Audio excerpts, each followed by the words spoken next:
around 4 o'clock in the morning. I'm hanging out in a tent with a friend of mine, and I'm like, I gotta go to the bathroom, like, really bad. So I give him my keys so I don't have to take him to the metal detector, but when I'm running across the street, I realize I have some change in my pocket, so I'm like reaching and getting change out of my pocket. And there's always people hanging out over there because it's 24/7, so like, you know, you get talked to a lot, people yell at you. Somebody yelled something at me and I couldn't really see who it was, so I just kept going. I get yelled at again, and it's somebody asking me to take my hand out of my pocket, and I immediately hear a gun unholstered and just kind of stop because I don't know what the fuck is going on. So immediately a police officer moves towards me, you know, tells me to put my hands in the air, yada yada yada.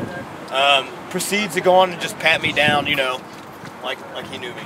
And people know you do that. It gets cold. It gets cold. So he asked me, he's like, "Why are you running?" And I was like, "I've got to go to the restroom, and the restroom is here, and I have to go really badly." And he's patting me down. He takes my phone out of my back pocket. He's like, "Is this your phone?" And I was like, "Yeah, it's my phone. It's dead. It's in my pocket, though." You know. So he puts my phone back in my pocket, finishes patting me down, and just lets me go. And I was just like, really? Like, this is some bullshit, really. I have no idea what's going on. No idea why I was stopped. Go to the bathroom. I come back outside. I talk to this other guy who had been stopped right before me. So we're talking about how we both got stopped at the corner of 6th and Jeff. And while we're talking, 4 cop cars pull up right here on Jefferson, and 4 police officers come through the park with flashlights, shining them in people's tents. I know a couple people got patted down last night, and they're just like, they just do that. They don't explain anything to anybody, and then they just walk away, get back in their cars and drive off. So about 5 to 10 minutes later, we call the cops. Saucy, I'll say that, Saucy calls the cops, demands that they come back here and give an explanation.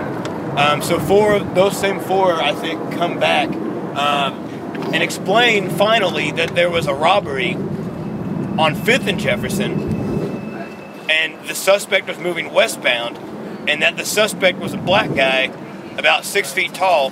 I'm 5'10". Sometimes I'm 5'7". And they explain that and just kind of, you know, give that as their explanation. You know, like, we had to stop you. We don't know who you are. We don't, you know. And then they explain that they came over into our occupation because we could have been harboring the suspect, and they could have hurt one of us.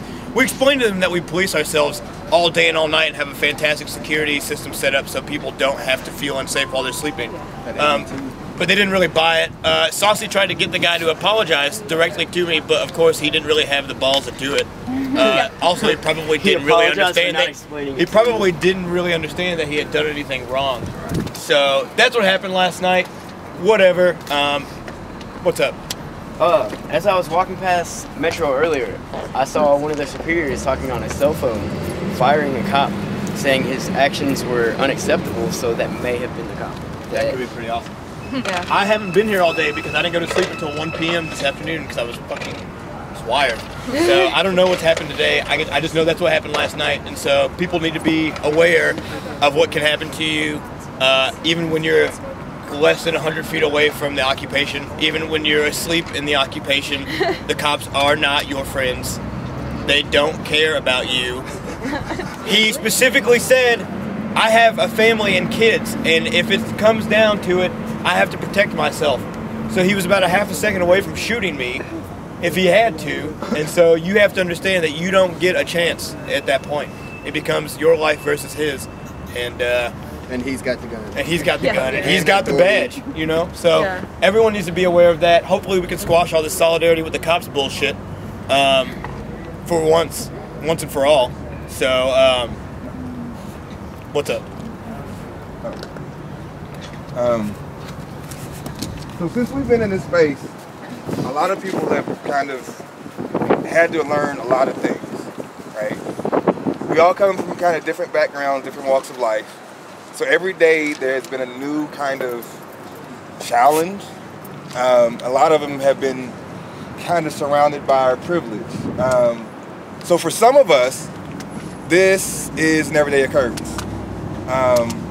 For black and brown people, men and women, being stopped by the police is something that we've almost just become accustomed to having to deal with on a daily basis. Other individuals in our group, it's not something that's part of your reality. So we really have to understand that even though this happened here last night, it happens there every day. So I mean all over the country. If you're a black or a brown person driving across the country, and when I say black or brown, I mean Latino, of Arab descent, Native Americans. If you're black or brown, driving across country being stopped is a scary experience.